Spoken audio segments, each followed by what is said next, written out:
sunna na siyang kailam-ilam na. Pero doon sa obligado ay siguro tatlo. Unang-una, ang pag-ayuno sa buwan ng Ramadan, which is paparating sa atin how many days lamang. Ang pangalawa, kapag ikaw ay nagbitiw ng pangako, yung tinatawag sa Arabic na nadr, ito yung nagiging obliga. As a start, hindi advice sa isang tao na magbitiw ng panata, ng pangako. Nasasabihin niya, kapag ako'y pumasa sa, ano ba yung tinitake sa, lead. Kapag nag-exam ka ng lead at sasabihin mo, kapag ako'y nakapasa, ako'y mag-ayuno ng 3 araw. In the first step, hindi ito advice. Hindi advice na ikaw yung magbitiw ng panata. Kasi ang problema kasi, baka hindi mo kayanin na tuparin. Problema. Sasabihin mo, kapag nakapasa ako ng late, ako ay magpakain ng 10 na dulang. So nagkataon wala kang pinapakain dahil tulad ng sinasabi ni ma'am kanina na wala pang sweldo. So problema. So in the start, magbitiw ng pangako, hindi yun advice. Pero kapag ginawa mo na, so kinakailangan tuparin mo.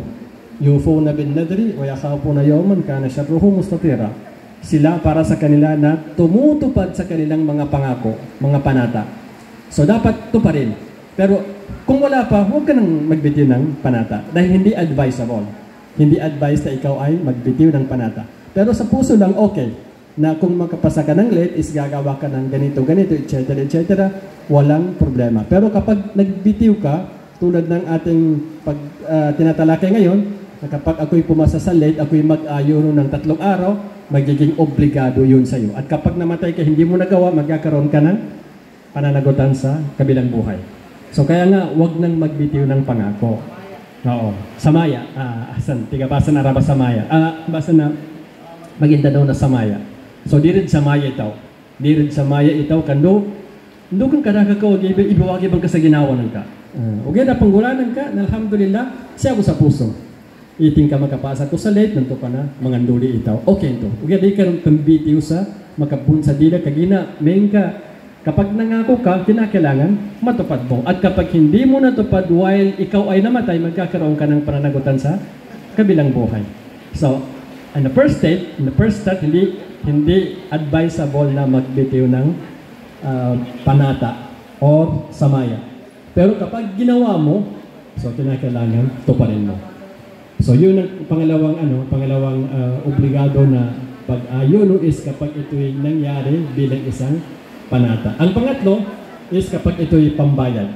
Ibig sabihin, lalo na sa mga sister na kababaihan, every month mayroon silang bisita. May buwan ng dalaw. So kapag na-miss nila sa araw ng Ramadan, kinakailangan ito ay palitan. Which is obligado yun. Sinabi ni Aisha radiyallahu anha, napag-utusan na bayaran ang na-miss namin sa buwan ng Ramadan.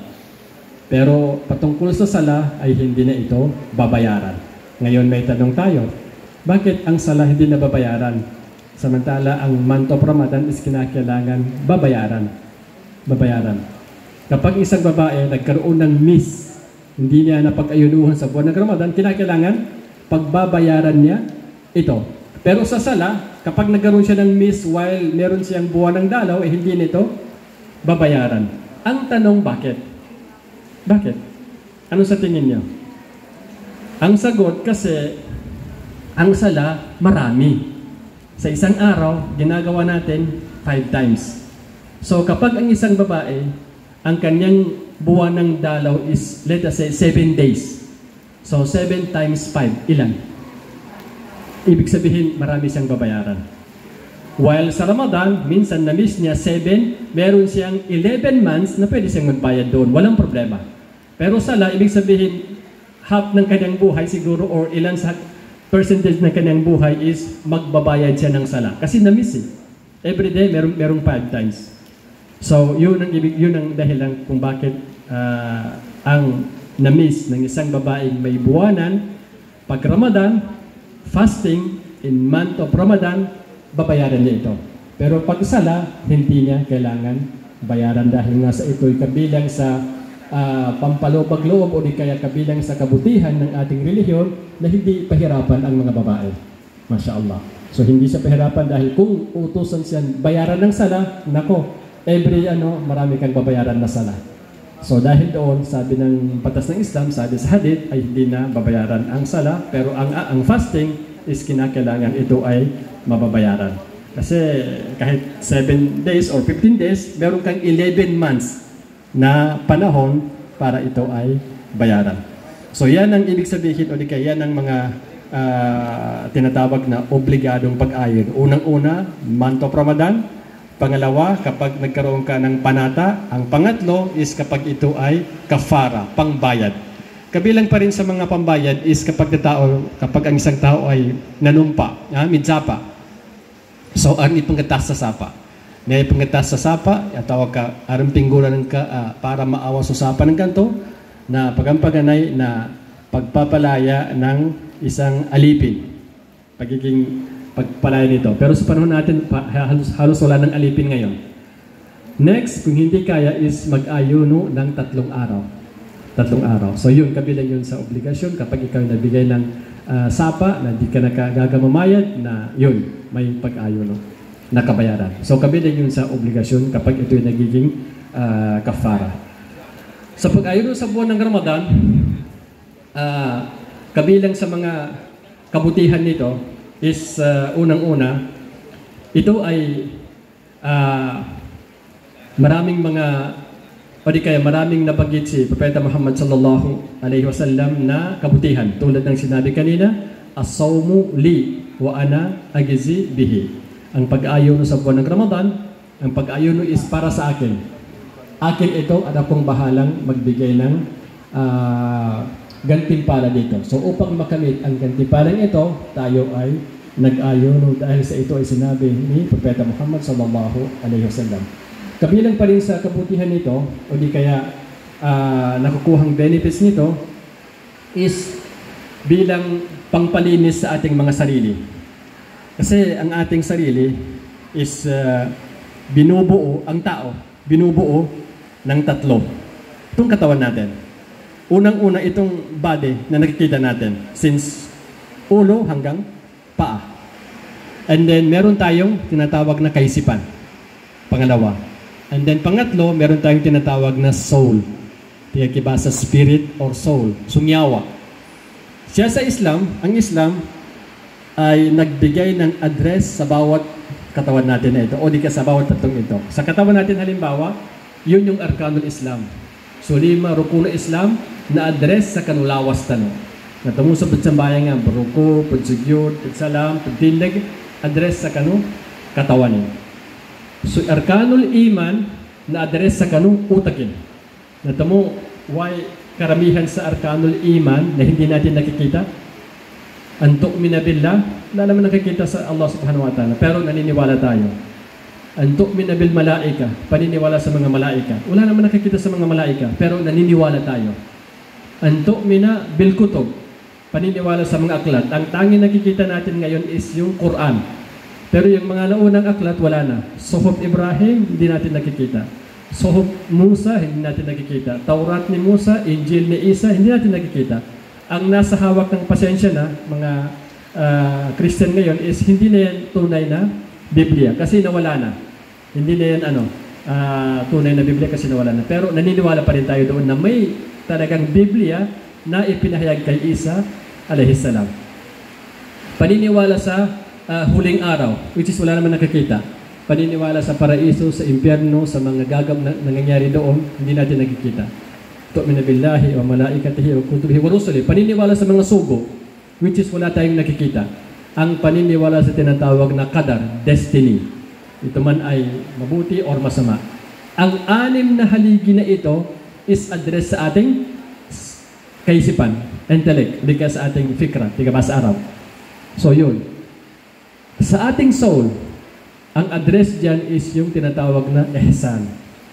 An ta'budallaha ka'annaka tarahu fa in lam takun tarahu fa innahu yarak. Nipid dalaw ihsan, kasi manang kakullahu ta'ala sa manang kanin gele. At pwede ning kaggele, nas kanin ipakailesan ka. Nambay address kanu soul tano. Nambay address kanu ngiyawat ano, nakabiyabya sa mimba sa kano, Allahu Ta'ala. Okay, luto sa fasting na to. Fasting na to, nanto ba, kapalinan sa kano kapadsunti sa kano badan. Natamo ereno, mga mestra kano, mga teacher sa ISL. Ereno ba website www.fasting.com fasting na meron nulo ba fasting.com mailay no kadakal apid dalo ang kapinanakabuasa. Badakla ba na? Taman sa padpan na gamutin niya kapabuasan niya. Luka no ba sa doktor ka pa executive exam ka no? Ni sa darin sa ka tigin na magdin kailangan mo mag-fasting. Nang pinaka minimum is 8 hours. Udi nang kagulanin to ba di makwa tiddo abagiden sila ka sa kano mga lugunong ka or siya sa kano pasyensya po siya sa kano dumi ng tao or sa kanyang ihi halimbawa hindi makukuha talaga. So kinakailangan sabihin ng doktor mag-fast ka ng minimum 8 hours 8 to 10 parang ganon. So yun, ibig sabihin ito ay paglilinis sa ating mga sarili, paglilinis sa ating katawan. Ang pangatlo is dito nakukuha ang pagmamahal ng Allah subhanahu wa ta'ala. At gayon din, ang pinagsisimulan ng pagdami ng sakit sa ating katawan is kung kain ka ng kain. Subo ka ng subo. Kapag karakil sa kakan, kamaan ka sa matimos, kamaan ka sa mamis, kamaan ka ng tubay ka sa bapana, kapag sakitan to. So fasting na i-regulate ninan. So medyo tiging niya aman na pangintil ng kapan. Parelax ka pa ni katawanan ka na pagkandang balayag. Natamunto may hikma sa kaluadan mga sunna apapwasan. Aming kang gula na taubo na masikin niya ba kapag sakit na kakulang-kulangan. Kasi imagine Ayyamul Bid every 13, 14, 15 sa Hijrah. Which is number masikin full moon. So sunna ito ba? So 3 days. Every month, pilati may kamisin. How many Thursday in a month? 4. Pilati mani Monday. Pati mambun. 4 plus 4? 8. Plus 3? 11. Almost 11 days upapwasa na tauboy mga sunatan niya. So Allah Ta'ala nibasad. So Islam nibasad na kakulang-kulang ni sakitan niya. Kagi na pakarelax. So badan. Kanamba igapuna na sakit na kapagkan sa darang gubudin. Kapaginom sa darang gubudin. Natamang erino ba? Unang pagpunta mo sa doktor, tapos sabihin mo, meron kang reklamo. Sabi na, ano bang kinain mo? Ngi kinanan ka, ngi ininuman ka. Turo may pagkaniid dyan. Of course, ngalanan ka, umulong ka, and then, nginti gini, lasa kinagramang ka sa niya ba? And then, ngi kinanan ka, kasi lunin ba katawan? Ngi ininuman ka. Tupang ka-i-check ini, pama siya sa kanong maljiko tao, atau siya sa kanong titinin, nanto pa makatawan. Tigin na kakangka sa maya. So, tamang-tama na itong pagkain is yan ang pinagmumulan ng ating mga pagkakaroon ng karamdaman. Kaya nga sa hadith, pero mahina, malubay hadith, malubay hadith. Bunama ko maka ng Prophet Muhammad sallallahu alaihi wasallam, so inanggay no taga Alexandria, Akuda, amaputi, yan nga na duldul. Nando isa ababay, nando taligamot. Na kinuha no Rasulullah, malubay po hadisin niya, ugyara bilang pangdagdag sa kaalaman. Kinuha no Rasulullah sa kuda, na kinuhanin so babay, kang gunaan nila, inimbalingan sa doktor. Inimbalingan nila. Kaya namin tigin na isita. Ndukan, napin daw no Rasulullah sa hadis sa malubay, natigin siya, sa kami tigin ng mga tao, nandun kami mo pagka na may kagagutom kami. Ito may puntuan to. So kali ka man ito, may kamagutom. Na, may manong kapagkaan kami, nali kami papagusog. Dagkan namin ito sa tigin maman ito kagyan ng unlimited. Actually, niya pa ma'am, ngayon ko lang nakita itong unlimited. Kasi way back 1980s, wala mang ganyan. Walang ganyan na unlimited. Unlimited rice. So niya mo maggangulas kita na unlimited po ni kapagkaan ng gatpunana, kabkasakit. So, balinganan tayo hadith, tigo Rasulullah sa kami tingin ng mga tao na di kami tingin kaman, niya tabi na magutom kami. Amay kapaggang kami na di kami papagkusog. Hindi ka na gapukasan na ni, sabitan ka din pagkaginawa sa kapaggang. So, ito ba ipinakagamutan to at kiba sa Araba, wikaya, prevent bago naman ito. Kaman na di mapagkusog. Nandun mo kaman, amay ka, magutom. Niya, piyanig ka kung masigi. Kaman sa mapita, breakfast, magkisig-isig na ito, tigil merienda. And then modo, kaman naman. Pagkata na modo naman, kaman naman sa snacks or merienda mo. Taman sa magabi na kamambo. So, tubay kapunan sakitan to. Nanto ba, diyan to, kapitutong lugar, pagkanan to. Siya sa Ramadan, na na-regulated inamba. Labi pan aming karon pan mga sunat. Padpan, na natanday nan sa kanong kabgapyan ng ulipan, sutaw, nando padpan, na kapumbunwa sa Satan. Satan, na siya bagukit sa Tajiri Majaraddam. Dumadaloy sa dinadaloy ng ating logo. So, nagiging aktibo siya, kumain ng marami, uminom ng marami. So, nagiging aktibo ang dinadalaw yan ni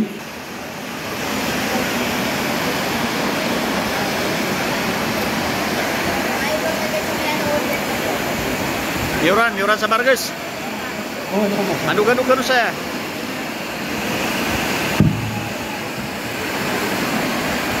siya sa hadith na as-shaytan yajri majrad dam. So Satan, na siya natin dumadaloy sa dinadaluyan ng ating dugo. Anong sa mapanahalitan niya? Yanin na po na isaagay na pambitala sa Rasulullah sallallahu alaihi wasallam kanu isa kanu mga kaluman. Hindi ako kalipat at kanu si Maymuna na si Safiya. Isa sa kanu mga kaluman. Na naikilbitala ni narin dua katawa mga ansar anelin Rasulullah sallallahu alaihi wasallam. Dahil kinilig Rasulullah malo silang pamagayas.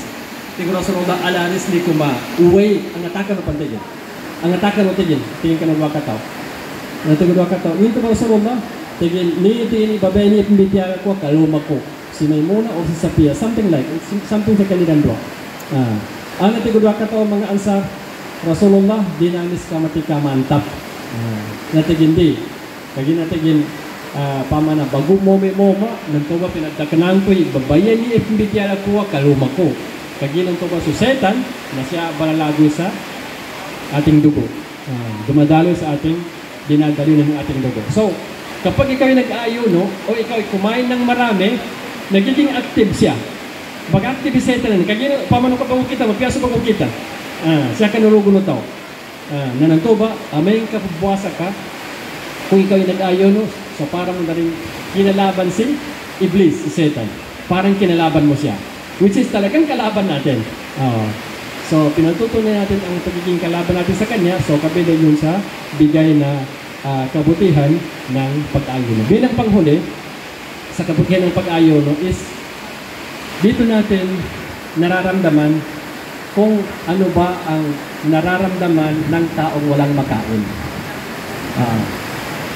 May tanong sa isang scholar ng Saudi na yung tanong is galing sa Sumal. Galing sa mga pagalitan sa Sumal. Ang sabi nila is, Mina, mataliba mo tigin ikapabuwasa namin? Okay. Tigo ba ginsan indukan? Tigin pagbuwasa kami, da iftar, na dapan suho. Tigin na di pa pagbuwasa, di pa pagkabuka, di pa pagkadzol. Dahil tigin pagka namin, matalima namin. Yan ang gulo na ba ginsan, na nakasawal ka na Korea. Okay, na Korea. So, ito ba, kapagbuwasa niya na namagadaman ka so gagadamo tawa di pa kakan or di pa kayo. So amay ka magadaman ka ikasakit alino sa tapagkan ni kawag di ka pagkaino na di kalo ma-open mo ni puso ka ma-open liman ka sa kapangalimuan sa kanutaw adi pa kakan di pa kainom. So ito'y ingano sa atin nag-push sa atin kung sa kita no para magkapangalimuan ka, tagli nagkagaraman ka, ikaw adaga kanin. Magkagaraman ka, ikatamanan na tao, adaba ginumani. Okay. Nadikalo-kalo, ito ba, makapangalimuan ka. Niya ba yung mga kapagsaka ng mga kabutihan or mga benefits na siyang bigay sa atin ng pag-ayon. Kaya ninawagiban sa kapuasa. Niya nawagiban sa kapuasa na ikaysa na tawa Muslim. Kaya ginasudapan pag-Islam, hindi pa namitiyay kang puasa. Mag-Islam muna. Namurot muna sa kanong ka-Islamin, ikaw pa na kawagiban sa kanong kanutod kayo at ang puasa. Ikaysa sa Muslim. Ikaduwa, natigabasa tanong akil barig. Umabot sa tamang gulang, which is depende sa edad ng babae at depende rin sa edad ng lalaki.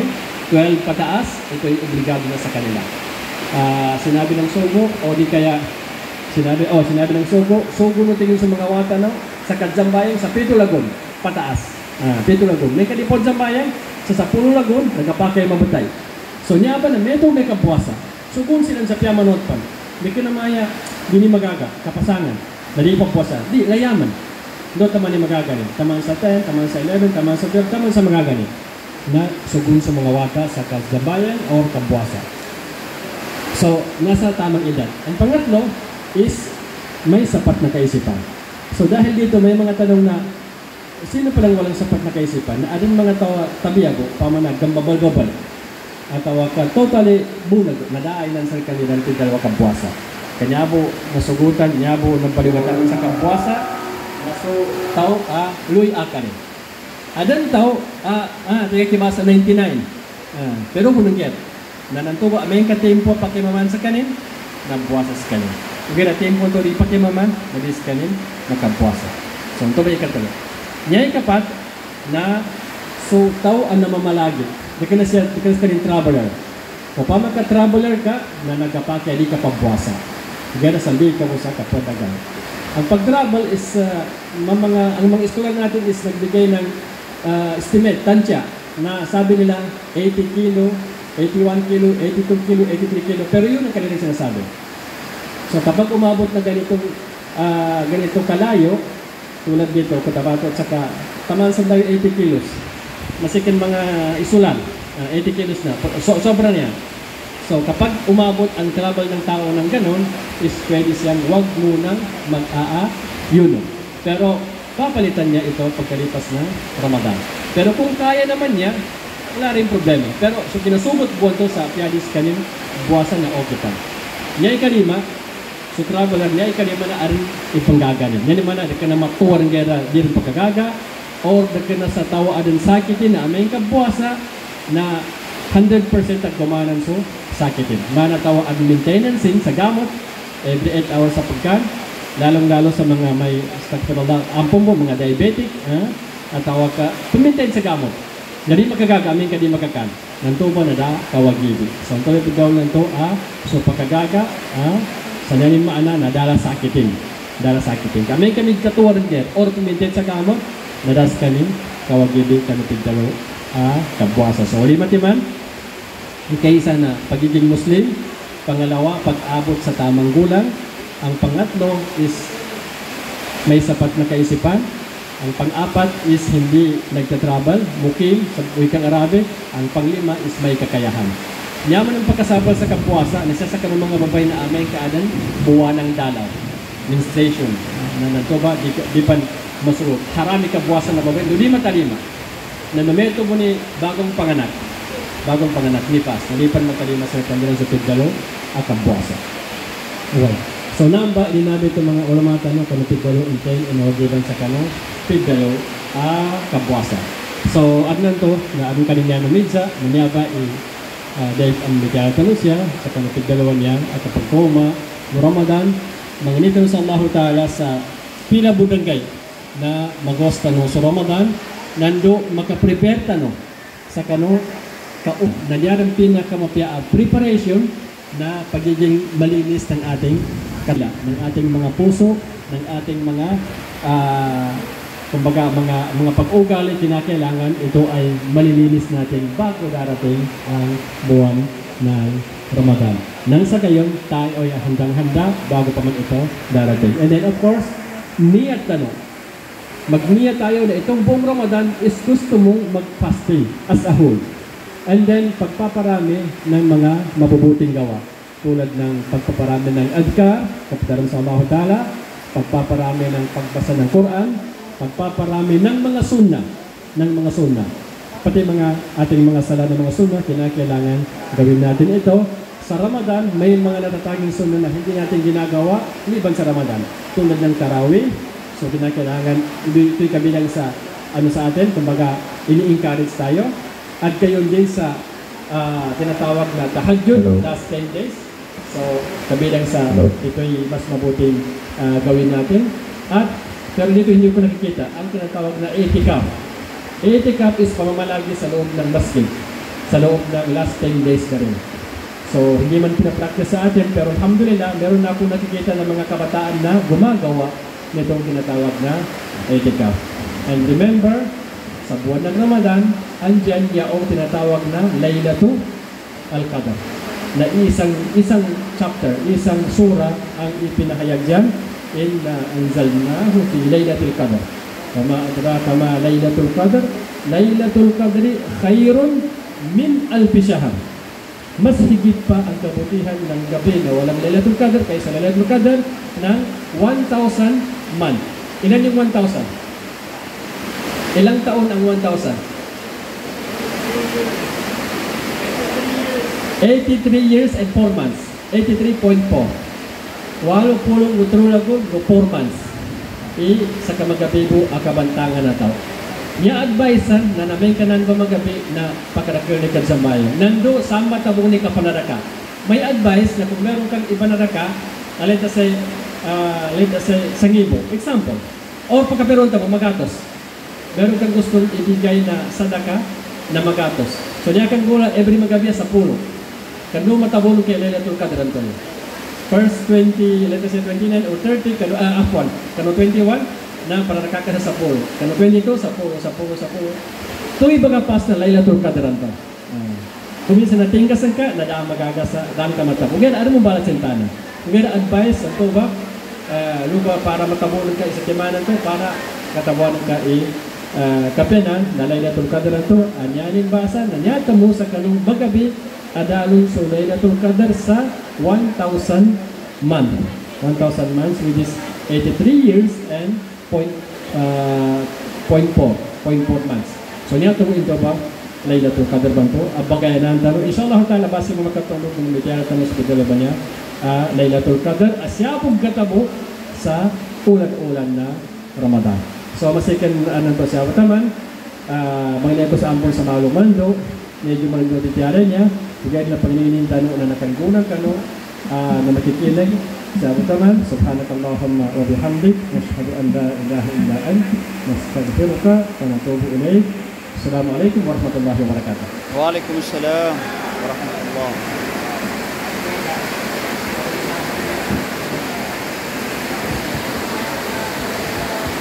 Okay, Shukran Ustaz for that beautiful reminders for this incoming Ramadan, inshallah. Okay, so before we proceed,